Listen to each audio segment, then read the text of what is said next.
다윗과 그 무리가 사울의 군대에 포위되어서 죽음에 임박한 그 절체절명의 순간에 블레셋이 쳐들어와요. 그래서 불가피하게 사울이 발길을 돌리게 됩니다. 다 잡은 다윗을 놓을 수밖에 없게 된 거죠. 사실 블레셋이 침공을 하지 않았더라면 다윗과 그 무리들은 아마 몰살을 당했을 것입니다. 이 정황을 보면 하나님의 보호하심이었다라고 볼 수 있겠지요. 사울은 블레셋 문제를 해결하자마자 이내 다시 다윗을 잡으러 몰려옵니다. 누군가가 다윗이 엔게디 황무지에 숨어 있다라고 알려줘요. 사울은 급히 3천의 군사를 이끌고 다윗을 잡으러 오게 됩니다. 이것이 오늘 본문의 배경이에요. 그런데 길가 양의 우리라는 곳에 이르렀을 때 사울이 볼일을 보러 한 굴에 들어가게 되면서 이 사건이 시작됩니다. 여기서 볼일을 보러 들어갔다라는 뒤를 보러 갔다 이 말은 두 가지 해석이 가능합니다. 직역하면 발을 가리다라는 의미인데 두 가지 관용적 표현으로 사용됩니다. 하나는 용변을 보러 들어갔다라는 의미도 있고 또 하나는 잠시 잠을 자러 갔다라는 의미도 통용됩니다. 대부분 용변을 보러 갔다라는 의미로 많이들 해석을 합니다. 이에 어쨌건 그곳에는 다윗과 그 무리가 숨어 있었습니다. 그걸 모르고 사울이 하필이면 그 굴로 들어가게 된 거죠. 다윗에게는 사울을 죽일 수 있는 천재일우의 기회입니다. 사울이 누구입니까? 수년 동안 다윗을 쫓아다니면서 다윗을 죽이려고 하는 원수지요. 사울이 살아있는 한 다윗을 죽이는 것을 절대 포기하지 않을 겁니다. 사울만 죽게 된다면, 사울만 없어지면 다윗의 그 오랜 피난 생활과 고난은 끝나는 거예요. 그리고 하나님의 약속대로 사울의 뒤를 이어서 그가 이스라엘의 왕으로 등극할 것이고 이후로 그는 편안한 삶이 주어질 것입니다. 주변 사람들은 이것이 하나님이 주신 기회래요. 오늘 4절 한번 다시 보세요. 24장 4절 다윗의 사람들이 이르되 보소서 여호와께서 당신에게 이르시기를 내가 원수를 네 손에 넘기리니 네 생각에 좋은 대로 그에게 행하라 하시더니 이것이 그날이니이다. 사람들이 하나님이 주신 기회래요. 그들의 논리는 이렇습니다. 하나님께서 언젠가 다윗에게 사울을 언젠가는 네 손에 넘길 테니 네가 좋을 대로 그에게 행하라. 그런 말을 했다는 거예요. 그런데 오늘이 탓이 없는 기회고 무방비 상태의 사울의 모습은 그를 죽일 수 있는 초로의 기회라는 거예요. 다시 없을 완벽한 타이밍이라는 거예요. 그러니 오늘이 바로 말씀하셨던 그날이 아니겠느냐. 이것은 사울을 죽이라는 하나님의 뜻이다. 누구라도 그렇게 생각할 겁니다. 그죠? 그런 말씀이 주어졌는지 우리는 몰라요. 하지만 그런 말씀이 있었다고 가정합시다. 그런데 상황적으로 딱 그런 상황이 주어졌어요. 사람들은 어떤 상황과 환경을 자기 중심적으로 해석하는 경향이 있어요. 즉 자기에게 뭔가 유리하고 좋은 상황이 펼쳐지면 이거는 하나님이 나에게 주신 기회다. 이거 하라는 뜻인가 보다. 반대로 자기에게 뭔가 불리하고 안 좋은 상황이 딱 들어지면 이건 하지 말라는 뜻인가 보다. 그래서 안 해요. 사도행전 21장에 보면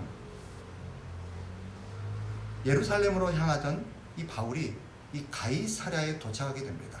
거기서 빌립 집사의 집에서 며칠을 우거하게 되는데 마침 그곳에서 한 예언자가 이 바울의 띠를 갖고 오면서 뭐라고 예언하냐면 하나님이 말씀하시는데 이 띠의 임자 바울이죠. 예루살렘에 가면 이렇게 결박당하여 체포되고 갈 것이다 라고 예언을 합니다. 하나님으로부터 그 예언이 왔대요. 성령께서 그 그 예언을 하신 것입니다. 정황상 그 사람은 거짓 선지자가 아니에요. 그리고 그것은 성령으로부터 주어진 예언이었던 것으로 파악이 됩니다. 이 예언을 들은, 왜냐하면 그 아가보라는 사람이 평소부터 하나님의 사람이었고 하나님의 말씀을 성도들에게 예언하는 사람으로서 많은 사람들에게 존경받는 사람이었어요. 이 얘기를 들은 주변의 많은 교우들이 바울 보고 뭐라고 말하냐면, 이거는 예루살렘으로 가지 말라는 하나님의 뜻이다. 그러니 가지 마라. 이건 하나님께서 당신을 보호하려고 피할 기회를 주시는 거다 라고 얘기를 해요. 그런데 바울은 아니다. 나는 이미 죽을 각오가 되어 있다. 그것이 나를 막을 수 없다. 예루살렘으로 가겠다는 거. 주변 사람들이 막 뜯어말리면서 울어요. 가면 죽어요. 가지 말라고 하나님이 사인을 주시는데 왜 그리 무모하게 가려고 그래요? 그래서 바울이 완강하게 얘기하죠. 내가 이미 죽을 각오가 되었고 나는 그곳을 갈 거다. 그것이 하나님의 뜻이다. 하면서 성도들에게 얘기를 하자 성도들이 하나님의 뜻대로 되기를 바랍니다라고 더 이상 말리지는 않습니다. 무엇이 하나님의 뜻일까요?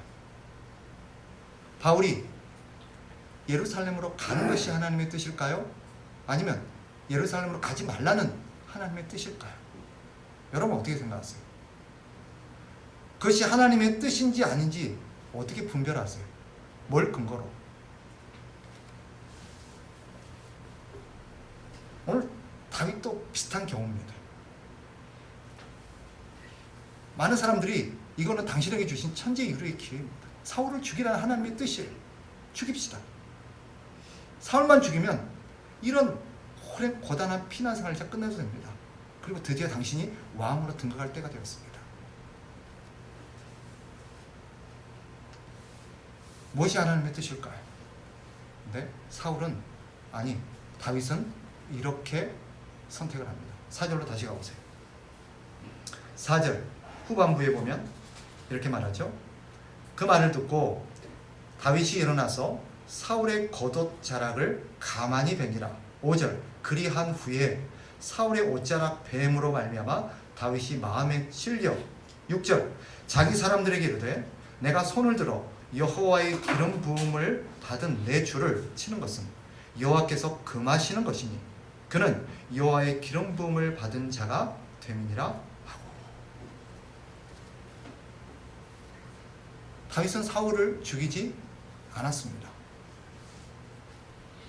옷자락을 가만히 뱄어요. 아마 그 순간만큼은, 옷자락을 베던 순간만큼은 사울을 죽이고 싶었던 마음이 있었던 것 같아요. 그래서 사울을 죽이는 마음으로 옷자락을 가만히 뱄는지 모르겠습니다. 그런데 그는 곧 후회를 합니다. 그리고 하나님 앞에 회개를 하죠. 왜? 마음이 찔렸기 때문입니다. 어떤 말씀이 이 다윗의 마음을 찔렀던 거죠. 그게 뭐예요? 주의 기름 부음 받은 자를 네가 함부로 헤아려 하느냐는 거예요.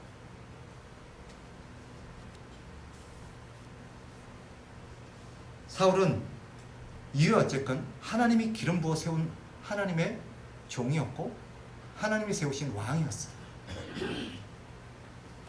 그러니 비록 자기 생각에는 이해가 되지 않더라도 왜 저런 사람을 왕으로 세웠는지, 앞만 봐도 자격이 없고 나라에 해만 주고 자기에게도 악을 행하면서 많은 사람을 학살하는 저런, 차라리 존재하지 않만 못하는 저런 사람이 왜 왕으로 세워져서 많은 사람들을 힘들게 하는지 이해할 수는 없지만 저것 누가 세운 거예요?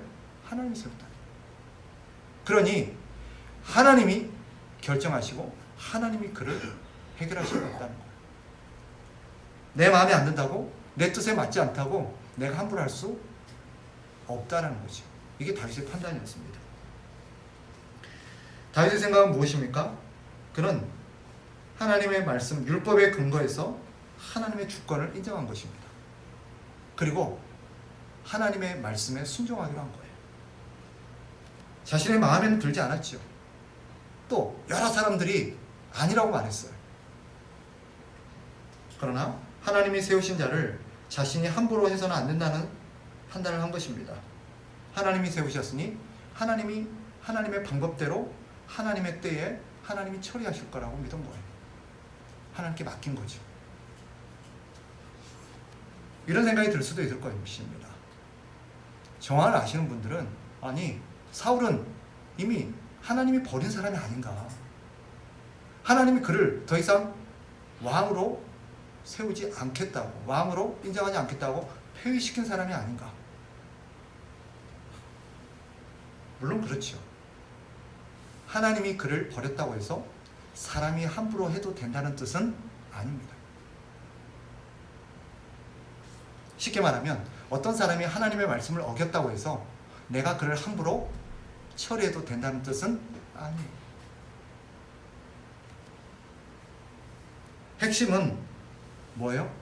오늘 본문을 통해서 성경이 우리에게 말하는 핵심이 이겁니다. 하나님의 뜻대로 해야 된다는 거예요. 하나님의 뜻대로. 내 뜻이 아니라 하나님의 뜻대로 해야 된다. 이와 관련해서 우리가 기억해야 될 것 한 가지가 있습니다. 우리가 생각하는 좋은 환경, 좋은 기회, 좋은 어떤 여러 가지 환경들, 우리에게 유익한 이익이 되는 상황들은 하나님의 뜻이라고 판단하기에는 어렵습니다. 즉 그런 상황을 가지고 하나님의 뜻이라고 판단해서는 안 돼요. 왜죠? 앞서 말씀드린 것처럼 그 판단을 한 사람이 누구예요? 뭘 기준으로 한 거예요? 나예요. 내 입장에서 내가 판단한 거예요. 그게 좋은 상황인지 나쁜 상황인지 누가 판단한 거예요? 내가 한 거예요. 내가 봤을 때 내 생각에 내 입장에서 좋다고 판단한 거지 하나님이 좋은 환경이라고 말씀하신 게 아니에요. 우리는 우리 중심적으로 해석하는 사람이라는 것을 항상 염두에 둬야 돼요. 어떤 사람이 나쁜 사람인지 좋은 사람인지 누가 판단한 거예요? 내가 판단한 거예요. 내 생각에. 내가 보기에 저 사람 나쁜 사람이에요. 그렇다고 하나님도 그 사람을 나쁜 사람이라고 생각했다고 해서는 안 돼요. 많은 경우에 우리의 생각과 하나님의 생각이 다를 수 있습니다. 따라서 우리에게 좋은 상황이 반드시 하나님의 뜻은 아닐 수 있음을 염두에 둬야 돼요. 그러니 어떤 환경과 상황을 가지고 이거는 하나님의 뜻이다 라고 판단하는 것은 주의해야 합니다. 그럼 하나님의 뜻을 판단하는 기준은 무엇입니까? 말씀이죠. 성경입니다. 이렇게 질문할 분이 있을지 모르겠어요. 성경이 우리의 모든 상황을 다 대답해 주지는 않잖아요. 내가 어느 직장에 들어가야 될지, 어떤 사람과 결혼해야 될지, 어디로 이사를 가야 될지, 내 자녀를 어떤 직업으로 키워야 될지, 어떤 대학에 보내야 될지 하나님 그걸 말씀해 주시진 않잖아요. 네, 맞아요. 우리가 원하는 모든 상황에 하나님이 다 대답하시진 않아요. 그러나 성경은 우리에게 어떤 상황에서 어떤 기준으로 어떻게 판단해야 될지에 대해서 모든 것을 다 말하진 않지만 원리를 제공하고 있습니다. 원리. 따라서 우리는 직접적으로 하나님께서 말씀에 금하신 것들이 있어요. 그런 것들은 재고의 여지가 없습니다. 살인하지 말라, 간음하지 말라, 술 취하지 말라, 도둑질하지 말라, 이런 것들은 재고의 여지가 없어요. 이 정도면 도둑질해도 되지 않나요? 이 정도는 내가 괜찮지 않나요? 아니에요. 하나님 뜻이 명확하게 하지 말라 그랬으면 그 모든 것을 아우르는 거예요. 근데 그런 거 말고 직접적으로 말하진 않아요. 성경에서 딱 하지 말란 말도 없고 하란 말도 없어요. 애매해요. 그럴 경우는 어떻게 해야 돼요? 하나님의 전체 말씀의 원리에 비추어서 우리가 판단을 해야 합니다.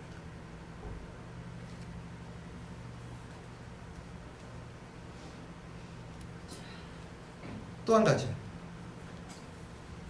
우리가 하나님의 말씀의 원리에서 판단하되 하나님께서 직접적으로 말씀하지 않는 부분에 있어서는 무엇이 나에게 유익한가가 아니라 무엇이 하나님과 공동체에 유익한 길인가를 생각하셔야 돼요.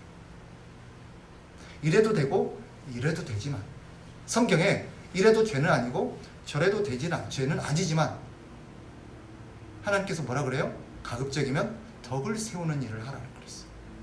모든 것이 가나 모든 것이 다 유익한 것은 아니라 했어요. 그 유익이 뭐예요? 나의 유익을 말하는 게 아니에요. 하나님과 공동체의 유익을 말하는 거예요. 그러니 이래도 죄는 아니고 저래도 죄는 아니에요. 이래도 되고 저래도 될 수 있어요. 그러나 우리가 그럴 경우 뭘 선택해야 돼요? 무엇이 하나님과 공동체의 유익이 되고 영광이 될 것인가를 생각해야 돼요. 이것이 성경이 우리에게 가르치는 큰 두 가지의 원리예요. 하나님의 말씀에 근거해서 하나님의 말씀에 어떤 원리에 하나님이 명확하게 하지 말라는 것이 있고 명확하게 하라는 것이 있어요. 뿐만 아니라 하나님께서 명확하게 말씀하지 않아도 정황상 여러 가지 원리를 통해서 이것이 하나님의 뜻이라고 우리가 유추할 수 있을 만한 여러 가지 정황적인 가르침들이 있어요. 원리들이 있어요. 확대해서 우리가 적용할 수 있는 범위들이 있어요. 그런데 그것도 아니고 이래도 괜찮고 저래도 괜찮지만 그럴 경우 우리는 나의 유익이 아니라 하나님의 유익과 하나님의 공동체의 유익을 추구하라고 성경이 가르치고 있어요. 다시 다윗에게로 찾아온 결정적인 상황을 생각해 봅시다. 사람들은 말합니다. 이것은 하나님이 주신 기회입니다. 하나님께서 분명히 사울을 당신에게 맡기시겠다고, 당신의 손에 맡기시겠다고 말씀하지 않으셨습니까? 오늘이 바로 그날입니다. 그러니 이것은 사울을 죽이라는 하나님의 뜻입니다. 라고 사람들은 해석했어요. 그렇게 해석할 여지가 있어요. 그렇게도 아무도 이견을 달지 않을 겁니다. 왜? 열면 열다 그렇게 보니까. 그런데 다윗은 그렇게 생각하지 않았습니다. 오늘 본문을 다시 보세요. 4절. 이런 표현이 있죠. 다윗의 사람들이 이르되 보소서 여호와께서 당신에게 이르시기를 내가 원수를 내 손에 넘기리니 그다음 네 생각에 좋은 대로 그에게 행하라. 네 생각에 좋은 대로 그에게 행하라. 어떻게 이해되세요? 저를 보세요. 네 생각에 좋은 대로 행하라 그러면 우리가 어떤 생각이 떠올라요? 아, 내가 원하는 대로. 그죠? 나에게 유익이 되는 대로 그렇게 결정해라라는 말로 이해가 될 거예요. 그죠? 그렇게 이해할 수 있는 충분한, 그죠? 어떤 정황이 되지 않습니까? 상황도 딱 맞겠다. 사람들도 다 그렇게 얘기하겠다. 하나님께 네 좋을 대로 하라 그랬잖아요. 그런데 여기서 좋을 대로라는 단어가 어떤 단어냐? 선하다는 단어입니다. 여기서는 좋다라는 단어로 번역되어 있지만 어떻게 해석해? 이 단어가 성경의 많은 경우에 선하다. 하나님이 세상을 창조하시고 보시기에 선하였더라, 좋았더라, 이 말이 선하다는 단어였어요. 같은 뜻이에요. 즉 다윗에게 뭐라고 말하냐? 사람들은 네 좋을 대로 해라 라고 이해를 했지만 다윗은 어떻게 이해한 거예요? 그것을 선하게 판단해라. 선한 길을 선택해라. 무엇이 선인지 생각해라. 이 선이 뭐예요? 이 단어에 가장 먼저 등장한 게 어디였어요? 창세기 1장이에요. 하나님 보시기에 좋았다는 거예요. 선하다는 건 뭐예요? 하나님 보시기에 좋은 결정을 하는 게 뭐예요? 선이에요. 하나님 보시기에 좋은 결정을 하는 게 선이에요. 다윗은 그것을 깨달았고 그렇게 봤던 거예요. 사람들은 자기가 보기에 좋은 것을 선이라고 생각해요. 그래서 사람들이 전부 다 정의를 외치고 공의를 외치고 선을 주장해요. 이게 옳대요. 근데 누구 기준이에요? 자기 기준이에요. 성경이 말하는 선은 그런 게 아니에요. 하나님 보시기에 좋은 게 선이에요. 그래서 다윗은 나에게 유리한 거, 나에게 유익하고 내가 원하는 거 뭐예요? 저놈을 죽이고 이제 내가 편하게 살고 이제 내가 왕으로 등극하는 거예요. 그런데 하나님을 생각하고 무엇이 하나님께 영광이 되고 무엇이 하나님을 기쁘시게 하고 하나님 보시기에 좋을까? 다윗은 판단한 거예요. 하나님의 뜻에 순종해서 하나님께 맡긴 거예요. 하나님의 주권을 존중하고 하나님이 나를 살리든 죽이든 하나님 결정하십시오. 하나님이 저 사람을 살리든 죽이든 하나님이 결정하십시오. 왜? 하나님이 세우셨으니까. 모든 권한은 누구에게 있습니까? 하나님께 있습니다라는 것이 다윗의 판단이었던 거예요.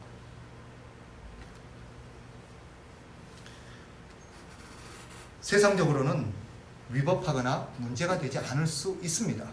사람들은 다 괜찮다고 말할 수 있습니다. 그러나 기억하십시오. 사람들이 괜찮다고 하고 괜찮은 게 아니에요. 누가 괜찮다고 해야 돼요? 하나님이 괜찮다고 말씀하셔야 돼요. 모든 사람들이 괜찮다 하더라도 하나님이 그건 아니야 라고 말씀하시면 어떻게 해야 돼요? 아닌 거예요. 많은 사람들이 예전에 제가 한 번씩 얘기하는데 교회를 민주주의라고 생각을 해요. 교회는 민주주의 공동체가 아니에요. 엄밀히 말하면 신본주의 공동체예요. 그래서 우리가 만장일치로 다수결로 어떤 것을 결의한다 할지라도 그 결의가 하나님의 뜻에 위배가 되면 어떻게 해야 돼요? 철회해야 돼요. 왜? 교회는요, 하나님 나라의 백성이고 하나님의 공동체고 하나님 왕이시기 때문에. 우리가 왕이 아니에요. 우리가 주인이 아닙니다. 우리가 안디옥 교회의 모습을 보잖아요. 바나바와 바울이 안디옥 교회를 세우고 안디옥 교회가 크게 성장했어요. 수많은 하나님의 사람들이 세워졌고 수많은 하나님의 사람들이 몰려왔어요. 그런데 어느 날 하나님께서 바울과 바나바를 따로 세우래요. 왜로? 뭘로? 선교사를 파송하라, 보내라. 두 사람이 교회 지도자인데 교회는 기도하고 두 사람을 보냅니다. 왜? 하나님 그렇게 하라고 하시니까. 아마 사람들이 논리는 그럴 거예요. 아니, 바나바나 바울 하나는 남겨놔야 될 거 아니에요. 그럼 교회는 누가 돌봐요? 그럼 하나님이 뭐라고 말씀하실까요? 교회를 네가 돌보냐? 내가 돌보지. 교회는요, 하나님의 공동체예요. 모든 것은 하나님의 뜻에 의해서 결정돼야 되지 사람의 여론이나 사람의 의견이나 우리의 결의를 통해서 결정되는 게 아니에요. 그래서 제 역할이 무엇입니까? 여러분의 역할이 뭐예요? 우리의 결의가 성경적인지, 우리의 선택이 하나님의 뜻에 부합한 것인지를 항상 생각해야 돼요. 우리 모두가 만장일치로 했다 할지라도, 다 좋습니다 한다 할지라도 아닐 수 있어요. 우리가 알듯 결과적으로 바울의 결정이 옳았습니다. 하나님은 바울이 예루살렘에서 체포되어서 그 죄수의 신분으로 로마까지 가는 것이 하나님의 뜻이었어요. 바울은 그런 자신에게 유익한 결정이 아니라 무엇이 하나님이 기뻐하시고 무엇이 하나님께 영광이 되고 무엇이 하나님의 일에 유익한지를 보았던 것입니다. 사람들을 위해서 이건 피하라는 사인이에요. 하나님이 당신을 보호하려고 거기 가지 말라고 하는 사인이에요 라고 했지만 바울은 아니라는 거. 말씀을 정리하겠습니다. 그러니 우리가 하나님의 뜻을 판단할 때 신중하셔야 돼요. 어떤 상황과 나에게 유리한 환경, 내가 원했던 어떤 상황들, 내가 원했던 어떤 그런 조건들이 충족되어졌다고 하나님의 뜻이라고 함부로 판단하시면 안 됩니다. 아무리 내게 좋은 기회고 아무리 그것이 나에게 유익이 되고 아무리 내가 원하는 어떤 거라 할지라도 이게 하나님의 뜻에 맞나? 생각하셔야 돼요. 우리가 어떤 것이 하나님의 뜻인지 아닌지 뭘로 판단해야 됩니까? 제가 두 가지의 중요한 원리를 말씀드렸습니다. 첫째는 뭐예요? 성경의 원리, 무엇이 성경의 원리에 합당하냐는 거, 부합하냐는 거. 즉 성경이 뭐라고 가르치냐는 거. 성경에서 명확하게 말하고 있는 부분들에 대해서 우리는 따라야 합니다. 그리고 이것이 그 성경에 가르치는 원리에 부합한지 아닌지를 우리는 점검해야 돼요. 두 번째, 성경에서 침묵하고 말하지 않는 그런 것들이 있어요. 또 성경에서 괜찮다고 말하는 것도 있어요. 이거는 성경적으로도 아무 문제가 안 돼요. 그런데 이래야 될지 저래야 될지 잘 모를 때 뭘 결정해야 됩니까? 무엇이 하나님을 기쁘시게 하는 길이고 무엇이 공동체에 유익이 되는 길인가 하는 거예요.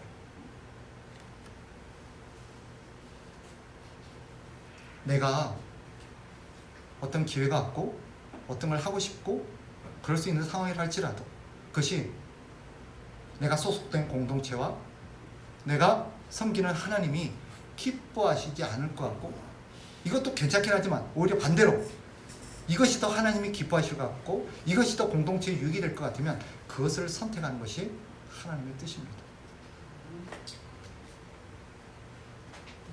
나에게 유불리를 따지지 마시고 무엇이 하나님을 기쁘시게 하는 동기인지를 생각하십시오. 나의 기쁨이 아니라 하나님의 기쁨을 선택하는 저와 여러분이 되었으면 좋겠습니다. 바울은 이렇게 말합니다. 우리가 잘 아는 말씀이죠. 그런즉 너희가 먹든지 마시든지 무엇을 하든지 하나님의 영광을 위해서는 하나님을 기쁘시게 하는 결정을 해라 하는 뜻이에요. 잘 모르겠다. 나는 무엇이 정확하게 하나님을 기쁘시게 하는 결정인지 모르겠다. 첫 번째도 두 번째도 내가 잘 모르겠다 할 때 세 번째 제가 방안 하나 드리겠습니다. 세 번째, 말씀 사역자인 목사에게 조언을 구하십시오. 여러분들이 애매해서 결정을 잘 못하겠다, 그럴 경우 목사인 저한테 조언을 구하시면 됩니다. 아니면 여러분이 존경할 만한 믿음의 어떤 성숙된 인물들에게 조언을 구하시면 됩니다. 그리고 결정한 부분에 대해서는 하나님의 은혜가 있기를 바라요. 우리는 수많은 결정을 하며 살아가야 합니다. 수많은 선택을 하며 살아가야 합니다. 그때 나를 기쁘게 할 것인가, 하나님을 기쁘시게 할 것인가. 바울이 그랬죠. 내가 지금까지 사람의 기쁨을 구했다든지 나의 유익을 구했다면 난 하나님의 종이 아니다. 참 이렇게 무거운 말씀으로 다가오는 구절이에요. 근데 그게 맞아요. 우리는 그리스도의 종이잖아요. 하나님의 사람들이잖아요. 하나님을 기쁘시게 하며 살아야 되잖아요. 그런 저와 여러분이 되시기를 주의 이름으로 축복합니다.